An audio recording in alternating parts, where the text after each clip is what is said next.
రెండు తెలుగు రాష్ట్రాల్లో సంచలనం సృష్టించినటువంటి ఫోన్ ట్యాపింగ్ కేసు రోజుకో కొత్త మలుపు తిరుగుతోంది. ఫోన్ ట్యాపింగ్ కేసుపై సమగ్ర విచారణ జరిపించాలంటూ కూడా ప్రముఖ న్యాయవాది అరుణ్ కుమార్ పంజాగుట్ట పోలీస్ స్టేషన్లో ఫిర్యాదు చేశారు. ఫోన్ ట్యాపింగ్ కేసులో ప్రధాన నిందితుడిగా తెలంగాణ మాజీ ముఖ్యమంత్రి కేసీఆర్ గారు ఉన్నారని, ఆయన్ని ఏ1గా చేర్చి దర్యాప్తు చేయాలంటూ కూడా అరుణ్ కుమార్ గారు కోరుతున్న నేపథ్యంలో ఈ అంశానికి సంబంధించి మరిన్ని విషయాలను మనకు చెప్పేందుకు ప్రముఖ న్యాయవాది అరుణ్ కుమార్ గారు మనతో ఉన్నారు. అరుణ్ కుమార్ గారితో మాట్లాడతారు. అరుణ్ గారు నమస్తే అండి. నమస్తే సార్. అరుణ్ గారు, ఈ ఫోన్ ట్యాపింగ్ కేసు అనేది రెండు తెలుగు రాష్ట్రాల్లో సంచలనం సృష్టించింది. ఈ కేసు అసలు రోజుకో మలుపు తిరుగుతూ ఉంది. ఏంటి సార్, ఈ కేసులో సమగ్ర విచారణ జరిపించాలి అంటూ కూడా మీరు పంజాగుట్ట పోలీసులకి ఫిర్యాదు చేయడం జరిగింది. అలాగే ఈ కేసులో ప్రధాన నిందితుడిగా తెలంగాణ మాజీ ముఖ్యమంత్రి కేసీఆర్ గారని ఆయన్ని ఏ1గా చేర్చాలంటూ కూడా మీరు కోరుతూ ఉన్నారు. ఏంటి కారణం ఏంటి సార్ అసలు?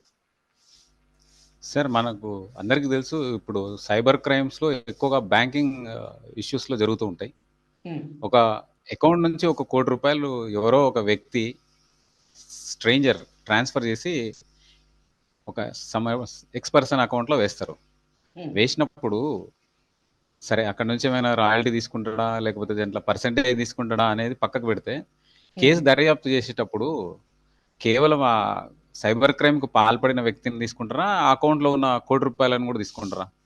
అకౌంట్ లో ఉన్న ₹1 కోటి కూడా వెనక్కి రాబట్టే ప్రయత్నం అయితే చేస్తారు కదా. అంటే ఇట్లా ఖచ్చితంగా ఇక్కడ అల్టిమేట్ బెనిఫిషరీస్ కేసీఆర్. ఫోన్ ట్యాపింగ్లు అనేవి ఒక పోలీస్ వ్యవస్థలో ఒక స్పెషల్ ఇంటెలిజెన్స్ బ్యూరోను క్రియేట్ చేసి దానికి ఒక అధికారిని 2007 బ్రాంచ్కి చెందిన ఒక సిఐకి యాక్సిలరీ ప్రమోషన్స్లో అక్రమ ప్రమోషన్లు ఇస్తూ డిఎస్పీగా చేసినప్పుడు తనకు వైస్ వర్సా అట్లాంటి లాభాన్ని వీళ్ళు ఎక్స్పెక్ట్ చేస్తారు. ఇప్పుడు జెన్యూన్గా ఉండే వ్యక్తులు ఖచ్చితంగా సపోర్ట్ చేయకపోవచ్చు. అందుకే వాళ్ళ వర్గానికి చెందిన వ్యక్తిని తీసుకొని వచ్చి యాక్సిలరీ ప్రమోషన్స్ ఇచ్చి తనను డిఎస్పీ చేయడంతో అన్డ్యూ అడ్వాంటేజ్ తీసుకోవడం, దానికి ఆ వ్యక్తి కూడా సహకరించడం. మన్మధుడు సినిమాలో చూసినాం మనం, అవతల వాడు ఏం మాట్లాడుకుంటున్నాడు అనేది ఒక ఆసక్తికరమైన విషయం. దాన్ని తెలుసుకోవాలని నాగార్జున లాంటి ప్రముఖ నటుడు దాన్ని ఏ విధంగా హాస్యాస్పదంగా చూపించింది, అంతే హాస్యాస్పదంగా ఉంది ఇక్కడ కూడా ఇది. కాకపోతే ఇందులో దేశ భద్రత కూడా ముడిపడి ఉంది సార్. కేంద్ర హోంశాఖ పర్మిషన్ ఇస్తే తప్ప ఎవరి సెల్ ఫోన్లను ట్యాప్ చేయలేరు, ట్రాప్ చేయలేరు, ఇన్ఫ్రింజ్ చేయలేరు, ఇంటర్సెప్ట్ చేయలేరు. అంటే ఒక రాజ్యాంగం, మనం ఏర్పరచుకున్న రాజ్యాంగం 1950 రాజ్యాంగం ద్వారా ఏర్పడ్డ భారతదేశం, రాష్ట్రాలు, ఇవన్నీ కూడా రాజ్యాంగాన్ని ఖచ్చితంగా హానర్ చేయాల్సిందే, తలమానికం. అందులో ఏం చెప్పింది? ప్రతి పౌరుడికి హక్కు ఇచ్చింది, రైట్ టు ప్రైవసీ. అంటే గోప్యతను పాటించాలి, వ్యక్తిగత జీవితాన్ని గోప్యత పాటించుకునే అధికారం, శక్తి ప్రతి పౌరుడికి ఉంది. వాళ్ళ జీవితాల్లోకి తొంగి చూసే అధికారం ప్రభుత్వానికే లేదు, కేంద్ర ప్రభుత్వానికే లేదు. హోంశాఖ సరైన ఆధారాలు ఉంటే తప్ప అనుమతులు ఇవ్వదు ఎవరి ఫోన్లోనైనా ట్యాప్ చేయడానికి. దేశ భద్రతకు ముప్పు వాటిల్లే సందర్భంలో, దేశ భద్రతకు, సార్వభౌమాధికారానికి భద్రత వాటిల్లే విషయంలో మాత్రమే అనుమతిస్తుంది. ఎక్కడైనా కానీ ప్రభుత్వ ఆర్గనైజేషన్స్ కానీ ఏమైనా దాడి జరగబోతుంది, దాని మీద సైబర్ అటాక్ జరగబోతుంది, అటువంటప్పుడు మాత్రమే పర్మిషన్లు ఉంటాయి, వేరే వాళ్ళకి లేవు. ఈవెన్ దో స్టేట్ గవర్నమెంట్కి అధికారం లేదనే కదా దాని అర్థం. మరి స్టేట్ గవర్నమెంట్కి అధికారం లేనప్పుడు ప్రైవేటు వ్యక్తుల సంభాషణలను వినడానికి ఎస్ఐబికి ఏ విధంగా అధికారం ఉంది? ఎస్ఐబిలో ఉన్న వ్యక్తులు ప్రైవేటు వ్యక్తుల సంభాషణలను విని వాటిని అప్పటి ముఖ్యమంత్రికి ఇవ్వడం, అవన్నీ కూడా బాహటంగా బయటపడ్డాయి. మొదటి విక్టిమ్ ఈ కేసులో రేవంత్ రెడ్డి గారు. స్టీఫెన్సన్ దగ్గరికి వెళ్ళినప్పుడు ఆయన మొన్న కూడా చెప్పారు, ఒక స్ట్రేంజర్ ఆయన ఆ ఇష్యూలో అక్కడ దాకా వెళ్ళాల్సిన దయాకర్, అప్పటి తెలుగుదేశం నాయకుడు, నువ్వు వెళ్ళిరా అని చెప్తే వెళ్ళినందుకు రేవంత్ రెడ్డి గారు దశాబ్దం కాలం పాటు, అంటే దాదాపు 8 సంవత్సరాల నుంచి బాధపడుతున్నారు ఆ కేసులో. అంటే ఇంటర్సెప్ట్ చేయడం ద్వారానే కదా తెలిసింది. రెండో ఎగ్జాంపుల్ వచ్చేసి pilot Rohit Reddy case. Pilot Rohit Reddy కేసులో బిఎల్ సంతోష్ గారి ఫోన్ కూడా ట్రాప్ చేయడం జరిగింది. వీళ్ళు చెప్పారు, బాహటంగా చెప్పారు, మాతో అంత ఇన్ఫర్మేషన్ ఉందని ప్రభుత్వం, పోలీస్ శాఖ ప్రకటించింది. హాస్యాస్పదం ఇందులో. మేము అందరం ఇంటర్సెప్ట్ చేసినామని కూడా చెప్పారు. అంటే ఎక్కడిది అధికారం? లేని అధికారాన్ని తెచ్చిపెట్టుకోవడం. మీకు రాజ్యాంగబద్ధమైన పదవి ఇచ్చినప్పుడు ముఖ్యమంత్రిగా రాజ్యాంగాన్ని కదా కాపాడాల్సింది. అవును. అప్పట్లో అందరికీ గుర్తుంటది. రాజ్యాంగాన్ని మారుద్దామన్నారు చంద్రశేఖరరావు గారు. ఏం ఉమ్, మారుదాం, ఏ పార్ట్ మారుద్దాం అనేది చెప్పలేదు. అంటే తను చేసింది తప్పు. ఆ తప్పును కప్పిపుచ్చుకోవడానికి రాజ్యాంగాన్నే మారుద్దాం అనే ప్రపోజల్ పెట్టిర్రు ఆయన. ప్రైవేట్ వ్యక్తుల సంభాషణలను వినడం, దాని ద్వారా తనకు రక్షణ కల్పించుకోవడం, ఇవన్నీ కూడా చట్ట ఉమ్, విరుద్ధమైన చర్యలు. Abusing of process of law, okay. Abusing of Indian constitution.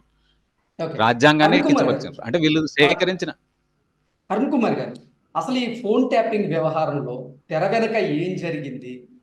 ఎందుకు కేసీఆర్ గారి పేరు మీరు ఎక్కువగా మెన్షన్ చేస్తూ వస్తున్నారు? ఎందుకు ఆయన్ని ఏ వన్ నిందితుడిగా పరిగణించాలి అంటూ కూడా మీరు దర్యాప్తు చేశారు? అదే ఫిర్యాదు చేశారంటే ఏం చెప్తారు? నేను ఫస్ట్ చెప్పిన ఎగ్జాంపుల్ సార్. ₹1,00,00,000 ఒకరి అకౌంట్‌కు ట్రాన్స్‌ఫర్ అయినప్పుడు, ఆ ₹1,00,00,000 రికవర్ చేయడం జరుగుతుంది.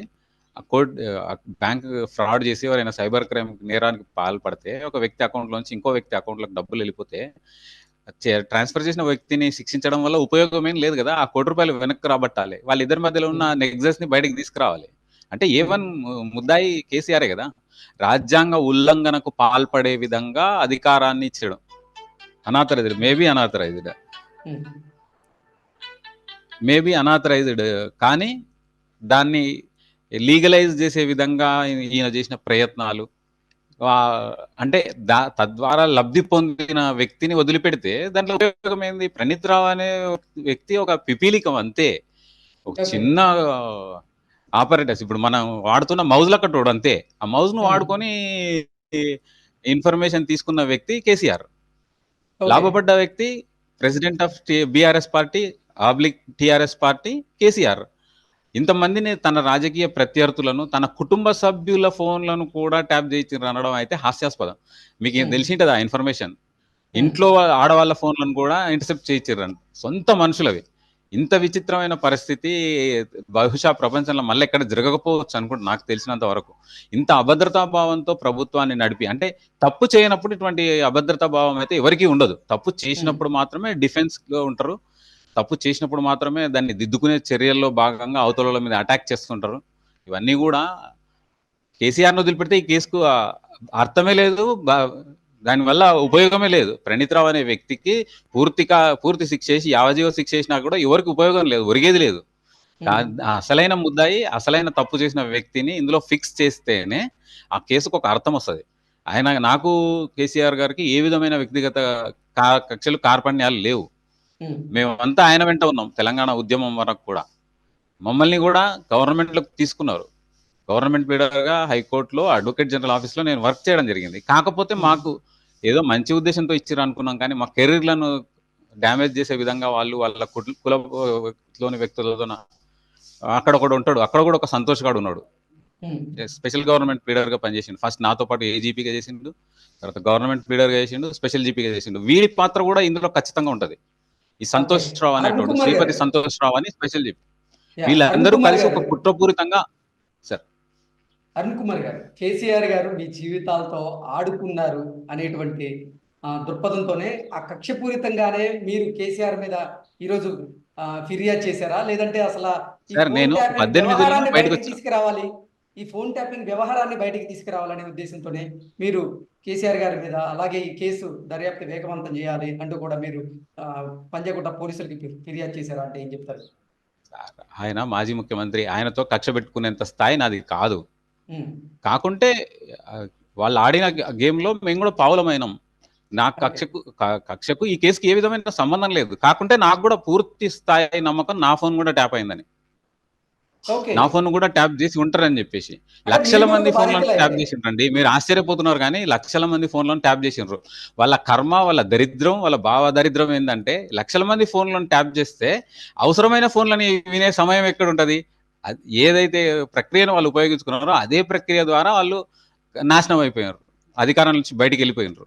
ఓకే. అంటే 100% అంటే ఫోన్ ట్యాపింగ్ అనుమానం వ్యవహారంలో అనేది మీరు ఒక కూడా ఒక స్థాయిలో ఉంటే బాధితులే. డెఫినెట్‌గా. డెఫినెట్‌గా మేమేం మాట్లాడుకుంటున్నాము, మేమేం చేస్తున్నాము అనేది కూడా ఇంటర్సెప్ట్ చేయడానికి మమ్మల్ని ఈ సంతోష్ అనే వ్యక్తి, స్పెషల్ గవర్నమెంట్ లీడర్ సంతోష్ అనే వ్యక్తి రీసెంట్ పాస్ట్ మీరు చూసిర్రు హైకోర్టులో ఒక సంఘటన జరిగింది. ఒక అమ్మాయితో అబ్యూజివ్ వీడియోను బయటికి వచ్చింది కూడా మీకు తెలిసింటది. అది అవును. కూడా 5 వ్యక్తులే ఇంటర్సెప్ట్ చేసి తీసిన వీడియోస్ అవన్నీ కూడా. అది ఆ రోజు జరిగితే రెండో రోజు వచ్చింది కాదు. హైకోర్టుకు ఫిర్యాదు చేయలేదు. ప్రభుత్వానికి కూడా ఫిర్యాదు చేయలేదు. అంటే వ్యక్తిగతంగా వాళ్ళను అసాసినేట్ చేసే క్రమంలో ఇటువంటి పనులు వీళ్ళు చేస్తూ ఉంటారు. ఇవన్నీ కూడా ఖచ్చితంగా ఎక్కడో ఒక దగ్గర ఖండించాలి, తుదముట్టించాలి. లేకుంటే ఇది కంటిన్యూ అవుతుంది. ఇట్లాంటి తప్పులు చేసే వ్యక్తులకు శిక్షలు పడితే తప్ప మన ఉమ్, శిక్షా స్మృతి స్ఫూర్తి కూడా అదే. ఉమ్, ఖచ్చితంగా శిక్షించాలని కాదు. ఆ శిక్ష వల్ల మార్పిడి, పరివర్తన వచ్చి భవిష్యత్తులో ఇంకెవరు చేయకుండా ఉండాలని శిక్షలు విధించేది. ఆ శిక్ష విధించడం వల్ల కన్నుకు కన్ను, రక్తానికి రక్తం, గాయానికి గాయం సిద్ధాంతం మన స్ఫూర్తి కానే కాదు. రాజ్యాంగ స్ఫూర్తి కాదు. భారత శిక్షా స్మృతి స్ఫూర్తి కూడా కాదు. అట్లాంటప్పుడు మాజీ ముఖ్యమంత్రిని పక్కకు పెట్టి ఒక ఉమ్, పిపీలి కానీ ఒక పనికిమాలిన ఆఫీసర్‌ను అంటే తనకు అసైన్ చేసిన వర్క్ కంటే మించి చేసి శబాషీ కొరకు ఎవరి శబాషీ కొరకో వేరే వ్యక్తుల సంభాషణలను ఇంటర్సెప్ట్ చేసిన వ్యక్తి ఒక పిపీలి ఖాన్ కంటే నీచమైన మనస్తత్వం కలిగిన వ్యక్తే. వాడిని ఉమ్. శిక్షించడం వల్ల ఎవరికి వచ్చేది ఒరిగేది కూడా ఏమీ లేదు. కాకపోతే దీని వెనకాల ఉన్న పరమార్థం, దీని వెనకాల ఉన్న అసలైన వ్యక్తి, ఇవి దేశద్రోహ నేరం ఇది. Breach of constitution, right of okay. ప్రైవసీని దెబ్బతీయడం అనేది బ్రీచ్ ఆఫ్ కాన్స్టిట్యూషన్ కాబట్టి ఖచ్చితంగా కేసీఆర్‌ని ఈ కేసులో ఇంటర్ఫియర్ చేసి అక్యూజ్డ్ నెంబర్ 1 చేసి దర్యాప్తు చేస్తే తప్ప అసలు విషయాలు బయటికి రావు. ఓకే. అరుణ్ కుమార్ గారు, ఈ ఫోన్ ట్యాపింగ్ కేసులో కేసీఆర్ గారిని ప్రధాన ప్రధాన నిందితుడిగా చేర్చి, ఆయన ఏవన్‌గా చేర్చి ఈ కేసుని దర్యాప్తు చేయాలంటూ కూడా మీరు పోలీసు వారికి ఫిర్యాదు చేశారు. అసలు మీ వెనక ఎవరున్నారు? రేవంత్ రెడ్డి గారుండి మీతో ఇటువంటి ఫిర్యాదులు చేయించారా? లేకపోతే మీ వెనక ఎవరైనా ఉండి ఇటువంటి ఫిర్యాదులు చేయిస్తున్నారా? అంటే ఏం చెప్తారు? సరే నా వెనక మీకు కనిపిస్తుంది కదా గోడ ఉంది. నేను కూర్చున్న ఇప్పుడు కుర్చీ కాదన్న, తాలూకు ఈ కేసుకి సంబంధించి. అరుణ్ కుమార్ అనే వ్యక్తి ఎవరి ప్రోద్బలాలకు లొంగడు, ఎవరి కొరకు పనిచేయడు. మీకు తెలిసే ఉంటది 2011లో I filed a criminal case against Sonia Gandhi in Delhi. 1200 మంది తెలంగాణ అమరవీరులు చనిపోతే వాళ్ళ చావులను కూడా లెక్క చేయకుండా 2004లో కరీంనగర్ సభలో తెలంగాణ ప్రజలకు ప్రామిస్ చేసింది సోనియా గాంధీ. దాన్ని బ్రీచ్ చేసింది అని చెప్పి క్రిమినల్ కేసెస్ దాఖలు చేసిన వ్యక్తి. అప్పటి యూపీఏ చైర్పర్సన్, అప్పుడు కాంగ్రెస్ అధికారంలో ఉంది. అప్పుడు నేను పడియాలా హౌస్ కోర్టులో క్రిమినల్ కేసు దాఖలు చేసిన వ్యక్తిని. దానికి నా స్టేట్మెంట్ కూడా కోర్టులో రికార్డ్ నిక్షిప్తమై ఉంది. ఒక గంట పాటు నా స్టేట్మెంట్ రికార్డ్ చేయడం జరిగింది. ఏ విధంగా తెలంగాణ ద్రోహానికి గురైంది, ఉమ్మడి ఆంధ్రప్రదేశ్లో ఏ విధంగా నిర్లక్ష్యానికి గురైంది, అందుకొరకే యూపీఏ చైర్పర్సన్గా ఆమె మాకు ప్రామిస్ చేసి తెలంగాణ ఇవ్వలేదనే కేసు నేను దాఖలు చేసిన వ్యక్తిని. నా వెనక ఎవరు ఉండాల్సిన అవసరం లేదు. నేను ఒక మంచి స్ఫూర్తితో వెళ్ళడం జరుగుతుంది అంతే తప్ప ఎవరికైనా బెనిఫిట్ అయితే నేను చేయగలిగింది ఏం లేదు. అది ఖచ్చితంగా బాధపడ్డ వ్యక్తులు ఖచ్చితంగా బెనిఫిషరీస్ ఉండొచ్చు. నేను చెప్తున్నాను కదా, మొట్టమొదటి విక్టిమ్ రేవంత్ రెడ్డి గారు ఈ కేసులో ట్యాపింగ్ ద్వారా. మరి ఆయన ఖచ్చితంగా మేలు జరిగితే అంతకంటే సంతోషం ఏం లేదు. ప్రజలకు అనుగుణంగా పనిచేస్తున్న ముఖ్యమంత్రి కాబట్టి 3 నెలల నుంచి అప్రతిహతంగా ముందుకు వెళ్తున్నారు. ఆయన మంచి కోరుకోవాల్సిన అవసరం అయితే ప్రతి పౌరుడికి ఉంది. మంచి చేసినప్పుడు వెంట ఉండాల్సిన అవసరం కూడా ఉంది. అంటే రేవంత్ రెడ్డి గారి కోసమే మీరు ఈ ఫిర్యాదు చేశారా మరి? ఖచ్చితంగా అట్లే అనుకోవచ్చు. నా అభిమానం. నేను ఆయన సూపర్ జూనియర్‌ని నేను. ఒక వనపర్తి బాయ్స్ హై స్కూల్‌లో ఆయన 1982, 83 బ్యాచ్ అయితే నాది 84, 86, 87 బ్యాచ్. ఆయన మా స్కూల్‌లో నాకు సహాధ్యాయి, మా సూపర్ సీనియర్ ఆయన. ఒక రకంగా అభిమానం ఉంటుంది. ఒక స్కూల్ నుంచి వచ్చినాం కాబట్టి వనపర్తి జిల్లా బాలురావు ఉన్నత పాఠశాలలో ఆయన నాకు సీనియర్ కాబట్టి ఆ అభిమానంతో కూడా నేను చేసింది. డెఫినెట్‌గా నాకుంది అభిమానం. ఆయనతో నాకు లింక్ లేదు. ఆయన ఫోన్ నంబర్ కూడా నాకు లేదు. నాతో లేదు. ఓకే. అరుణ్ గారు, ఇందాక మీరన్నారు ఓటుకు నోటు కేసులో అసలు ఆ రోజు రేవంత్ రెడ్డి గారు కాదు వెళ్ళాల్సింది, ఎర్రబెల్లి దయాకర్ గారు.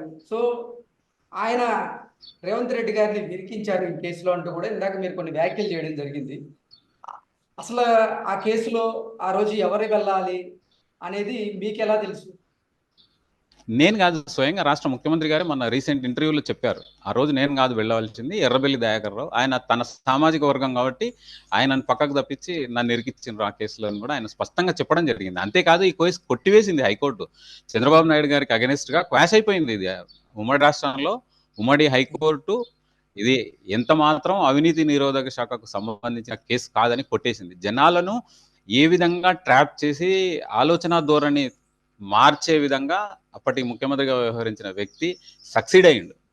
రేవంత్ రెడ్డి గారిని ఒక ముద్దాయి కింద ఒక తప్పు చేసిన వ్యక్తిగా చిత్రీకరించడంలో విజయవంతం అయినరు. కానీ అసలు అది కేసే కాదు, అవినీతి నిరోధక శాఖకు సంబంధమే లేదు అని చెప్పి చంద్రబాబు నాయుడు గారిని ఆ కేసు నుంచి కొట్టివేసినప్పుడు అయినా సరే అందరం గ్రహించాల్సింది. కానీ ఆ ట్రాప్లోనే మనం అంతా వెళ్ళినాం. 2023 నవంబర్ దాకా తెలంగాణ రాష్ట్ర ప్రజలందరూ ఒక ట్రాన్స్లో ఉన్నారు. తర్వాత వాళ్ళు ఇచ్చిన తీర్పు 30వ తారీఖు నాడు వాళ్ళు ఇచ్చిన తీర్పు బద్దలు కొడుతూ గడిని బద్దలు కొడుతూ ప్రజలకు ప్రజాస్వామ్యం మళ్ళీ వచ్చింది. నియంతృత్వ ధోరణి పోకడలకు చరమగీతం పాడుతూ మళ్ళీ ప్రజాస్వామ్యాన్ని తిరిగి తెచ్చుకున్నాం. దాన్ని స్ఫూర్తిని మళ్ళీ అనుభవిస్తున్నాం. ఓకే. అరుణ్ కుమార్ గారు, ఈ ఫోన్ ట్యాపింగ్ వ్యవహారంలో ఇప్పటికే డిఎస్పీ అయినటువంటి ప్రణీత్ రావు మీద వేటు పడింది. ఈ కేసులో నిజానిజాలు గనక నిగ్గు తేలితే కల్వకుంట్ల కుటుంబం కూడా జైలుకు వెళ్ళక తప్పదా అంటే ఏం చెప్తారు? వెళ్ళాల్సిందే సార్. తప్పు చేసినప్పుడు తప్పు చేసింది అరుణ్ కుమార్ అయినా సరే వెళ్ళాల్సిందే. వెళ్ళడం తప్పదు. రాజ్యాంగం ఒక ఏర్పరిచిన అంగంలో భాగం శిక్షాస్మృతి, భారత శిక్షాస్మృతి. శిక్షాస్మృతికి అనుగుణంగా ఎవరైనా తప్పులు చేసి ఉంటే శిక్ష అనుభవించాల్సిందే. మాజీ ముఖ్యమంత్రి అయితే ఎంత మాత్రం ఉపేక్షించడానికి లేదు. అదే చెప్తున్నాను నేను. యూపీఏ చైర్పర్సన్ కూడా నేను వదలలేదు. యూపీఏ చైర్పర్సన్ మీద కూడా నేను ప్రైవేట్ కంప్లైంట్ రూపంలో పటియాలా హౌస్ కోర్టులో కేసు దాఖలు చేయడం జరిగింది. ఎంత మాత్రం ఆయన ఈ క్షమాపణకు అర్హుడు కానే కాదు. ఓకే. మీరు నిన్న పంజాగుట్ట పోలీసులకి ఫిర్యాదు చేశారు. వారు మీకు ఎటువంటి ఆన్సర్ ఇవ్వడం జరిగింది నిన్న? నాకు అక్నాలెడ్జ్మెంట్ ఇవ్వడం జరిగింది. దాన్ని జీడీ ఎంట్రీలో పెట్టినట్టు కూడా తెలపడం జరిగింది. జనరల్ డైరీలో ఎంట్రీ చేసిండ్రు. అంటే కొద్దో గొప్ప సత్తా ఉంటేనే ఆ కేసులో జీడీ ఎంట్రీ పెడతారు. ఇది త్వరితగతిగా ఎఫ్ఐఆర్ చేసి దీన్ని ఇన్వెస్టిగేషన్ చేయాలి, అరెస్ట్ చేయాలని నేను డిమాండ్ చేస్తున్నా. ఎందుకంటే అరెస్ట్ చేయకపోతే ఈ కేసును వీక్ చేసే పరిస్థితి ఉంటుంది. దాన్ని ప్రలోభాలకు గురి చేసే అవకాశం ఉంటుంది ఎవరినైనా సరే, సాక్షులను. కాబట్టి I'm demanding the DGP Telangana to apprehend the main accused mister K Chandrashekar Rao forthwith. Okay. ఇప్పుడు రేవంత్ రెడ్డి గారు సీఎంగా ఉన్నారు కాబట్టి ఈ కేసులో త్వరితగతిన విచారణ జరిగి నిజంగా దాంట్లో ఎవరైతే నిందితులు ఉన్నారో వాళ్ళందరికీ శిక్ష పడే అవకాశం ఉంటుందా అంటే ఏం చెప్తారు? డెఫినెట్గా ఉంటుంది. మన న్యాయ వ్యవస్థ అత్యున్నత స్థాయి న్యాయ వ్యవస్థ. కసబ్ లాంటి వ్యక్తికే శిక్ష విధించింది. పోయిండొచ్చు 6 కోట్ల రూపాయలు వాడి మీద మనం ఖర్చు పెడితే పెట్టిండొచ్చు. కానీ భారత శిక్షా స్మృతి, భారత రాజ్యాంగం, భారత న్యాయ వ్యవస్థ ఉన్నతి ప్రపంచానికి చాటి చెప్పింది కసబ్ కేసు. అట్లాంటి కేసే ఇది కూడా. డెఫినెట్గా అంతకు మించింది కూడా ఉండొచ్చు. ఎందుకంటే వీళ్ళు తీసుకున్న రహస్యాలు ఇంకెవరికైనా దేశ దాటి అమ్మినరా అనేది కూడా ఇందులో చర్చించాలి. అందుకే దేశద్రోహం అనే మాట నేను వాడింది. ఇది ఖచ్చితంగా దేశద్రోహం, రాజ్యాంగ ద్రోహం. రాజ్యాంగబద్ధమైన పదవిలో ఉండి being the head of constitutional post, he breached the constitution, he abused the constitution. Okay. ఏంటి కేసీఆర్ తీవ్రత ఎక్కువ ఉంటుంది ఇంకా. ఓకే. ఏంటి ఫోన్ ట్యాపింగ్ వ్యవహారంలో కేసీఆర్ గారికి శిక్ష పడేదాకా మీరు పోరాటం చేసేటట్టున్నారు? డెఫినెట్గా పట్టు వదలని విక్రమార్కునిలాగా ఉండాల్సిందే. దానివల్లే ఉపయోగం తప్ప పనికి మాలిన పిటిషన్లు పెట్టి దాన్ని తద్వారా లబ్ధి పొందాల్సినంత నీచ మనస్తత్వం నాది కాదు, నా చరిత్ర కాదు. ఓకే. ఓకే అరుణ్ కుమార్ గారు, థ్యాంక్ యూ సో మచ్ అండి. All the best.